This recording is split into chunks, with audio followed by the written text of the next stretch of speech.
Hola a todos, bienvenidos a este nuevo vídeo técnico en el que vamos a describir cómo se produce la ultracongelación, cómo realizar la ultracongelación en frío, usando para ello un gas bastante potente que nosotros hemos elegido el R23 como material de trabajo, teniendo en cuenta que el R23 es un gas que solamente se puede usar para este tipo de aplicaciones, y no solamente porque trabaja en unas condiciones muy drásticas, sino también porque tiene un ODP, un efecto invernadero bastante elevado. Es un gas no ecológico y hay que mirarlo con cuentalupas. O sea que tiene que ser muy dosificado su aplicación. Pero en este caso, para la congelación a menos 60, en un recinto menos 60, que es ultracongelación, necesitamos este tipo de refrigerante y con estas peculiaridades concretas. Bien, observemos que para tener un recinto a menos 60 necesito evaporar mínimo a menos 70, que es la temperatura de evaporación normal de este gas. Y a menos 70, como estamos viendo, tendríamos una presión de trabajo de 2 bares absolutos. Recordemos que el espectro de trabajo normal en un refrigerante en una instalación ronda entre los 20 y los 2 bares. Ya me refiero a presiones absolutas, ¿vale? Entonces, para trabajar a 2 bares, trabajando a 2 bares, tengo menos 70, que es lo correcto en este caso. Que ya de por sí ahora analizaremos las peculiaridades para poder expansionar a estas temperaturas. Pero el problema lo tengo aquí. Si yo quiero trabajar entre 20 y 15 bares de presión, que es este campo, este espacio de trabajo, tengo que trabajar entre menos 10 y menos 20 grados de condensación. Ya no es evaporación, parece que sí, pero no. Es condensación. Con lo cual, ya no me vale la temperatura ambiente, que obviamente no tiene estas condiciones, sino que necesito otro refrigerante, otra instalación frigorífica, por eso se llama en cascada, para que me pueda producir estos menos 20 grados, ¿vale? Y poder estar aquí en este punto de trabajo, que es un punto bastante óptimo para poder trabajar y de un rendimiento lo más optimizado posible. Pero para ello necesito otra instalación con otro refrigerante que me permita estas temperaturas, con los caudales máximos y la potencia necesaria en un evaporador para poder desarrollar esto. Evidentemente no puedo recurrir a un diagrama de Molière exclusivo, el R23, necesito 2. Y eso es una instalación en cascada, ¿vale? Recordemos aquí, en este punto, que es un punto transcrítico, ¿vale? Con una presión de 45 bares, ya no hay condensación de ningún tipo. Y la condensación a 45 bares ronda, fijémonos, una temperatura de 15-20 grados, es decir, una temperatura ambiente normal ya es transcrítica para este tipo de gas. O sea, la manipulación ya de este refrigerante es bastante compleja. Vamos a ver en lo que es la aplicación Danfoss, cuál es el campo técnico exacto de trabajo de este gas. Bien, estoy en Danfoss aplicación, ¿vale? En Slider, y como estamos viendo tenemos marcado el R23 como gas de uso. Y aquí la escala ya puedo jugar con la temperatura exacta. Si me voy a una temperatura de evaporación de menos 70, tengo una presión de trabajo de 1,92. Es decir, que es una presión de trabajo bastante razonable para poder trabajar, en este caso. Y esto me garantizaría un ambiente, un recinto de a menos 60 grados. Pero claro, si ya me voy a una temperatura, a una presión de condensación, por ejemplo, que ronde los 15 bares, ¿de acuerdo? Que está muy bien, o incluso un poquito más, pues los 16 bares, ya tengo una temperatura, en este caso, de menos 15 grados de condensación. Esto es lo que yo tengo que producir, ¿vale? Con mi instalación en cascada. Y vamos a ver cómo lo hacemos. ¿Cómo hacemos esto? ¿De acuerdo? Ahora ya vamos a diseñar un circuito en la siguiente parte del vídeo, en el que irán los componentes para producir esto. Bien, vamos a ver. En primer lugar nos vamos a centrar en una planta de refrigerante que trabaja con amoníaco, ¿vale? Entonces, aquí tenemos un circuito de amoníaco, como el que estamos viendo, y lo que vamos a hacer es describirlo en su totalidad, lo más descriptivo posible, lo más gráfico posible. Es un circuito de baja temperatura con una producción, de temperatura exclusivamente negativa. Hemos elegido ese sistema. El sistema que hemos elegido para la refrigeración, que va, digámoslo así, de la mano del otro de R23, es un sistema con una presión intermedia en un compresor o varios compresores, ¿vale? Porque generalmente no es un compresor, sino varios, que trabajan a temperatura muy negativa, o sea, a temperatura muy baja, para producir líquido. Aquí he puesto el límite de menos 34, pero no tiene por qué estar definido en menos 34. Perfectamente podría ser menos 25 grados, ¿no? Que es la temperatura, digámoslo así, optimizada para el intercambiador de amoníaco R23. Y para inyectar amoníaco a una cámara que trabaja a una temperatura relativamente bastante baja. Muy bien. Los compresores tienen una etapa de alta, una presión de alta, de descarga propiamente dicho, ¿vale? Una presión de baja, que es la aspiración, con sus válvulas de corte, que suelen ser en volante, etcétera, y una presión intermedia, que no tiene que estar operativa en todo momento, sino que solamente es cuando ya el sistema está funcionando y ya pide presión intermedia. De hecho, generalmente se protege con una electroválvula para que el fluido, si no es necesaria esa generación de presión intermedia, no funcione. Recordemos que la presión intermedia es la raíz cuadrada de la presión de alta por la presión de baja. Absolutas. Hablamos de presiones absolutas. Se genera nuestra presión intermedia. Bien. Pues vamos a describir el sistema. Aquí nosotros tenemos empezamos por la línea de alta, la descarga del compresor con su válvula de retención para que no vuelva y tal. El fluido otra vez al sistema va directamente al condensador, que en este caso va a ser una torre de enfriamiento, ¿vale? Con todos los detalles que ya tiene. Entonces, entra al condensador, ¿vale? Se le suele incorporar una válvula de purga a la parte superior para, en un momento dado, tener que purgar el sistema, la parte más alta. Sale el líquido, ¿vale? Aquí estamos viendo que el líquido entra al recipiente, ¿vale?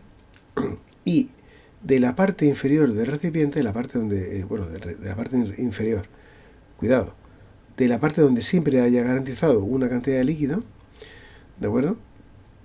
El líquido, para efecto contrasifón, viaja al enfriador por efecto termosifón. Vamos a ponerlo aquí,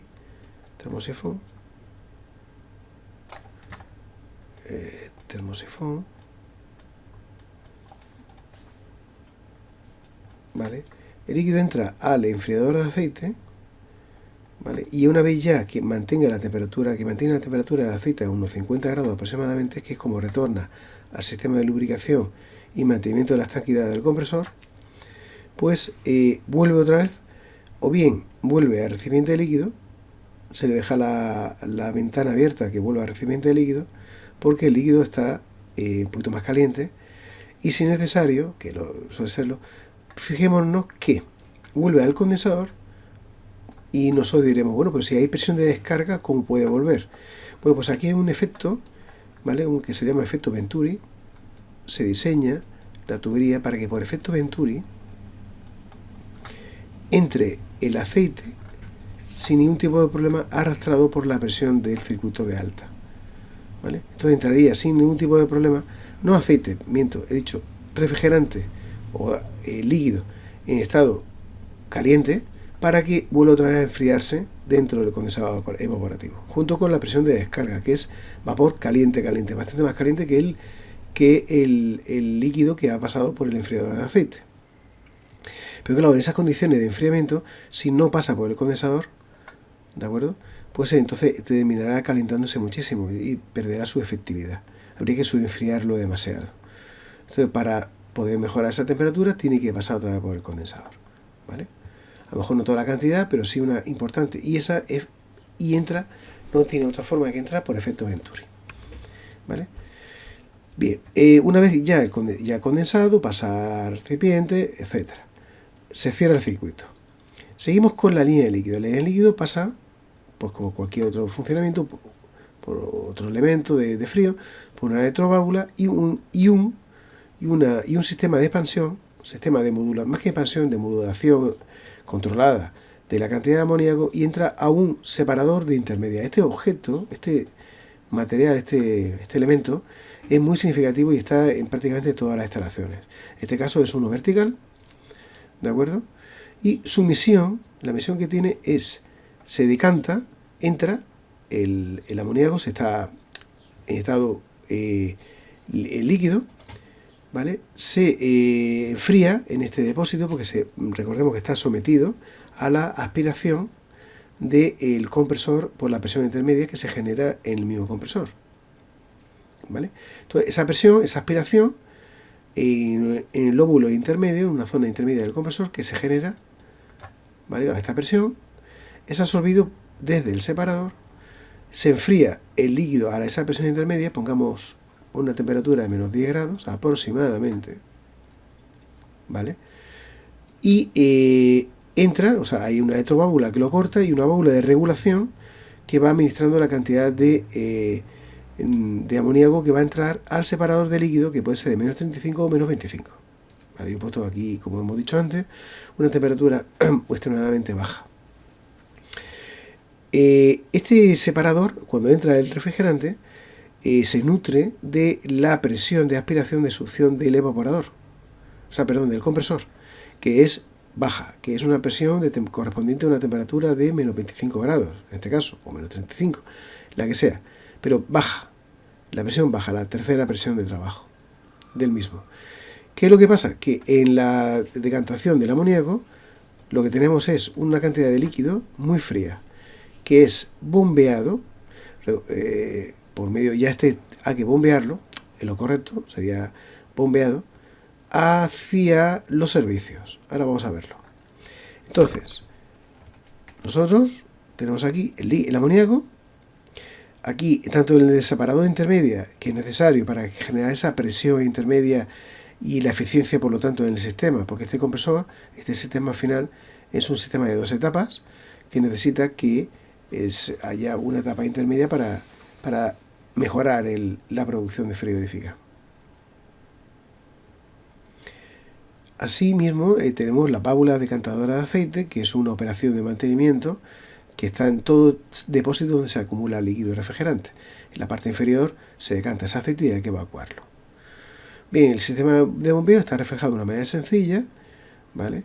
Aquí hemos dibujado un bypass donde poder introducir el amoníaco que no va a nuestro servicio, vuelve otra vez al separador, si es necesario, y fijémonos que el amoníaco bombeado, líquido amoníaco bombeado, por ejemplo, pongamos menos 25 grados, se introduce por un lado al intercambio de calor de R23, que es nuestro condensador, que ya lo veremos en la siguiente imagen, donde se va a enfriar, a condensar el R23, pero a una temperatura muy baja, a la temperatura correspondiente, ¿vale? Siempre que lo necesitemos. Entonces, aquí lo que se hace es que directamente se expansiona el amoníaco, es un sistema de expansión, en donde entra el amoníaco líquido, entra líquido, porque recordemos que es un evaporador de amoníaco inundado, ¿vale? Y sale otra vez al separador de líquido, donde es reaspirado hacia el compresor. De igual manera puede también entrar el amoníaco líquido, entra, según lo demande, hacia nuestro servicio de temperatura negativa, donde inundará el evaporador y por la parte baja, volverá otra vez al recipiente, al separador. Nos encontramos entre medio la electroválvula, una válvula de regulación, ¿de acuerdo? Y una válvula de aspiración para cerrar el circuito. Asimismo está reflejado también el sistema de desescarche, que este evaporado en concreto es necesario, en este no, puesto que el mismo R23 va a liquidar lo que se produzca, el hielo que se produzca dentro, y lo va a lidiar, Pero aquí no, aquí se produce un intercambio térmico con una superficie, con un fluido, como por ejemplo puede ser el aire, y en este caso la formación de escarcha sí es notable y significativa. Por lo tanto hay que eliminarla. ¿Cómo se elimina? Pues con gas caliente, que entraría por esta línea, ¿vale? Aquí estaría la electroválvula de gas caliente, entra al circuito, entraría por aquí, por la parte de la bandeja y la batería, ¿vale? Entraría, o bien entraría por la parte de aspiración directamente, entraría por ejemplo en este caso por aquí, ¿vale? Liquida el hielo y cuando vuelve lo hace, ya que esta instalación está cerrada, lo hace por aquí con una válvula donde está regulada una presión de unos 6 bares aproximadamente para que se genere entalpía suficiente dentro del evaporador y el gas caliente así sea efectivo. Por lo tanto, mantendrá el gas dentro, el gas caliente dentro, una vez vaciado, por supuesto, para que aumente la presión y su temperatura. La temperatura no, solamente la presión. Aumenta la presión y se evacua hacia la línea de aspiración que vuelve al separador a una presión, pongamos, de aproximadamente 6 bares en amoníaco, 6 bares, alta, relativamente alta. Aumentaría aquí la presión del fluido. Por lo tanto, la presión mezcla reinante en baja también podría aumentar, ¿vale? No es excesivamente significativa, pero hay que tenerlo en cuenta. Y así se produciría el desescarche. Así, realmente lo que se produciría es la producción de frío básica usando un sistema de amoníaco, que no es estrictamente necesario para el R23 tener amoníaco inundado. Esto es una opción, ¿vale? Nosotros hemos diseñado esto así para ya complementar un poquito el esquema de frío. Pero podría ser, en vez de amoníaco, pues podría ser 449, ¿vale? Un refrigerante que pudiera alcanzar los menos 20 grados sin problemas, menos 25, para producir el objeto de nuestro trabajo. Uno de los objetos el objeto de nuestro trabajo para conseguir los menos 60 grados. ¿Vale? Bien. Tenemos ya aquí la condensación del R23. Ahora vamos a ver cómo se produce la ultracongelación. Ahora ya nos encontramos propiamente dicho en nuestra planta de R23 general. ¿Vale? Este es un sistema de producción de ultracongelación. Lo hay varios. Yo voy a intentar, vamos a describir este circuito, en qué funciona, en qué consiste. Bien, tenemos una central de 1, 2, 3 compresores, lo que sean, ¿vale? Y esta central se nutre está conectada directamente a nuestros evaporadores, 1, 2, o los que sea, por medio y pasando por un colector de aspiración. Empezamos por la descarga. Tenemos la descarga de ambos, protegidas por nuestro pesostato de diferencia de aceite, control de nivel de aceite, válvula de retención, como una central de un refrigerante cualquiera, ¿vale? La descarga va al separador, como estamos viendo, aquí, al separador de aceite, donde se separa el aceite de la descarga. En la descarga, a una elevada presión y una gran temperatura, ¿vale? Bueno, no excesiva temperatura, pero sí una presión muy elevada, va al intercambiador de calor, donde, como ya hemos visto anteriormente, entraría el amoníaco a unos menos 20, menos 25, una temperatura bastante baja, necesaria, como hemos visto al principio, para que se produzca esa condensación, ¿vale? Y que el espectro de presión del R23 esté aquí, dentro de esta línea. Aquí se podrá expansionar por medio de una válvula de expansión normal, sin ningún tipo de problema. Entonces aquí se producirá nuestra condensación. El líquido va a un recipiente de líquido que puede estar a menos 30, también hemos quedado que puede estar a menos 20 grados, no pasa nada, puesto que estas temperaturas, ¿vale? Hemos visto que a estas temperaturas de menos 20, menos 30, está en un rango de condensación que nos interesa, que es trabajable y se permite poder modularlo bien. Bien, vamos a analizar esto. El líquido, como cualquier otro refrigerante, se filtra, pasa por un sistema filtrado, ¿vale? Y antes de nada entrará por un intercambiador de calor, por un subenfriador de líquido, ¿vale? Para mejorar la eficiencia del líquido. pasa por aquí, ya el líquido se subenfría y se subenfría con los vapores que vienen del evaporador directamente, a una temperatura bastante baja. Y pasa por una electroválvula y una válvula de expansión, que es electrónica, muy específicamente diseñada para R23, ¿vale? Puesto que las peculiaridades de expansión de este refrigerante son muy específicas. Asimismo, tenemos que tener en cuenta que el líquido va bastante frío. Estamos hablando de una temperatura que ronda los menos 20, ¿vale? En cualquier momento, si esto se parase y se empezara a calentar el sistema, pues cualquier momento, ¿vale? Ahora veremos a ver lo que pasa, porque el líquido se puede pasar por un vaso de expansión, para evitar una excesiva sobrepresión en un momento dado que pueda haber del sistema. Así que se expansiona y ya cuando expansionamos en este evaporador, lo estamos haciendo a menos 60 grados. Aquí lo ponemos. Menos 60 grados. Es decir, la idea es expansionarlo, por ejemplo, a menos 70, ¿vale? Aproximadamente, que es la temperatura de aspiración, y tener nuestro recinto, ¿vale? Nuestro recinto tenerlo a menos 60 grados, que es la ultracongelación. Este vapor, entonces, sale, pasa por otra vez, pasa por el subenfriador, como hemos visto antes, para mejorar la calidad del líquido subenfriado, y viene a nuestro colector. En vez de pasar a los compresores, directamente pasa por un colector donde el colector es un poquito más complejo que un colector normal, donde tiene una entrada, o una o dos, las que sean, las que vienen de los subenfriadores correspondientes de líquido. Tiene que haber uno por evaporador, obviamente, y aquí va al compresor. Y como es fácilmente la decantación en la parte inferior del aceite, y estos compresores no pueden estar sin su lubricación, se activa una solenoide de vez en cuando, está activado durante un ciclo de tiempo X, para evacuar el aceite directamente a la aspiración de los compresores. El aceite entra a la aspiración. No es que siempre tenga que entrar a la aspiración, este es un proceso natural de entrada, pero claro, a una temperatura tan baja, el aceite le cuesta más la miscibilidad con el R23. Por lo tanto, siempre hay una decantación del mismo en este colector, y para subsanar ese problema se incorpora este sistema de evacuación del mismo.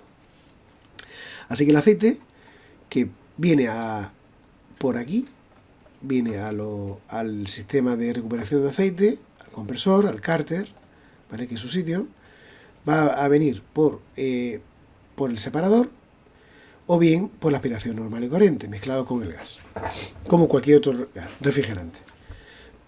Bien.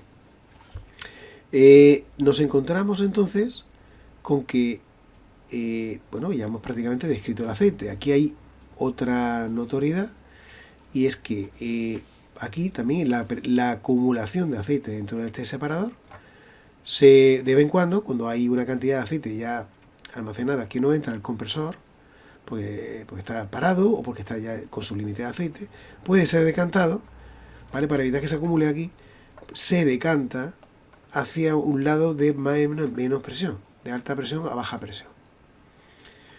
Va pasando a nuestro colector, ¿vale? Otro sistema aquí, estos son otros sistemas de recuperación de aceite. Y por último, y una peculiaridad que tiene estos sistemas, que lo hace tan delicados, una vez que ya están funcionando, ni que decir tendría que empezar a funcionar el sistema de condensación, para que cuando un compresor arranque y descargue a una presión muy alta hacia estos componentes, habrá que protegerlos, porque la presión del R23 a estas temperaturas es alta, ¿vale? Cuando descarga, no podemos encontrar con que al principio de la compresión, ¿vale? Al principio de la compresión se nos vaya a régimen transcrítico, ¿de acuerdo? A una presión ambiente de descarga, una temperatura, ¿vale? Bastante alta, en la que tenemos que bajarlo rápidamente, ¿vale? Aquí, a una temperatura baja, para que de esa manera que la compresión se nos quede siempre límite aquí. Pero aún así, cuando arranca el sistema, arranca y hay que bajarlo de temperatura drásticamente.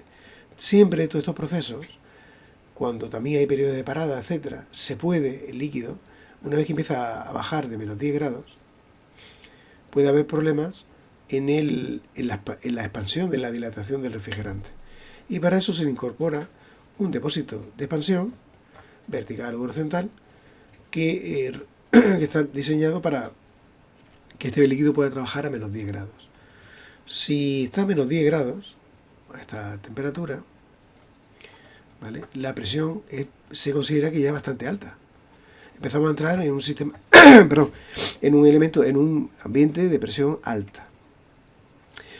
Y el líquido tiende a dilatarse, tiende a haber una ocupación por gases, o sea, por la famosa presión por volumen igual a una constante por la temperatura. Evidentemente, cuando aumenta la temperatura, va a aumentar su volumen, también su presión. Todo ello hace que la incorporación de un vaso de expansión sea significativamente positiva. El vaso de expansión, como cualquier elemento, recibe, ¿vale?, parte del líquido cuando está sometido a una presión. De hecho, hay que pararlo una válvula de límite de presión con un piloto que cuando suba a esa presión, pues entonces cuando abre y deja pasar fluido al vaso de expansión. Evidentemente, ese fluido a ese vaso de expansión tiene que volver, sí o sí, por medio de una electroválvula que lo cerrará cuando haya nivel, ¿vale? Tiene que volver, no puede estar abierto, ¿vale? Tiene que volver otra vez a los compresores. En este caso entraría por aspiración, se lo aspiraría a los compresores. Por supuesto, tienen que estar los compresores funcionando para que esta electroválvula esté operativa. Si no, recibiría presión, un circuito, y al final solamente podríamos transmitir alta presión, ¿vale?, a un elemento donde estaría estancado. Se quedaría estancado el fluido. Eso no es correcto. Esta válvula tendría que estar trabajando con los compresores en marcha. Si no, ahí tiene que aguantarse, tiene que soportar la dilatación del propio gas. Cuando también el gas no puede entrar directamente o no se va condensando, hay una ligera aportación de gas a presión, ¿vale?, a lo que es también el vaso de expansión, para que parte del fluido que no entra al condensador, que no puede entrar al condensador, ¿vale?, por motivos de que no hay suficiente fluido condensante para soportar la pulsación propia, pues esa pulsación de tan alta presión que no va a condensarse correctamente, pues es absorbida un poquito por el vaso de expansión, ¿vale? No tiene por qué estar siempre operativo esta línea de trabajo, ¿vale?, sino que solamente, digamos, es una línea de equilibrio para que el exceso de presión en un momento dado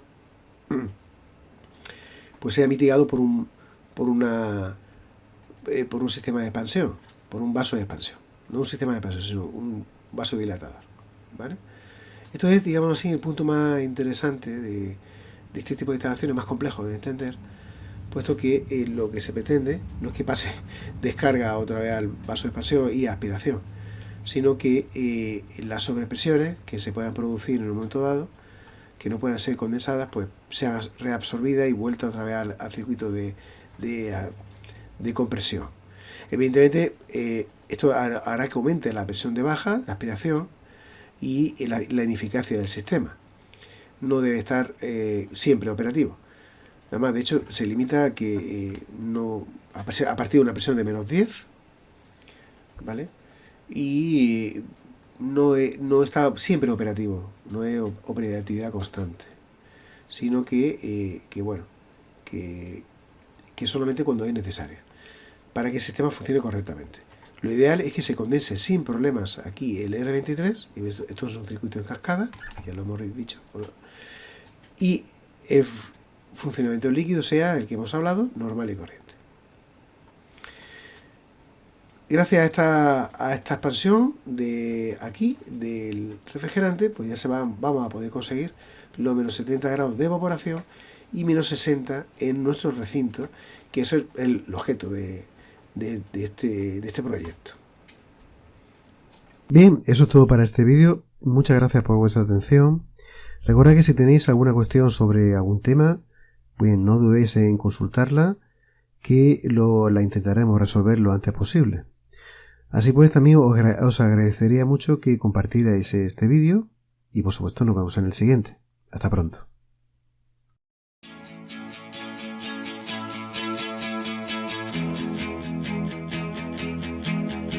Saharan dust from a desert storm leaves the Amazon, then gives off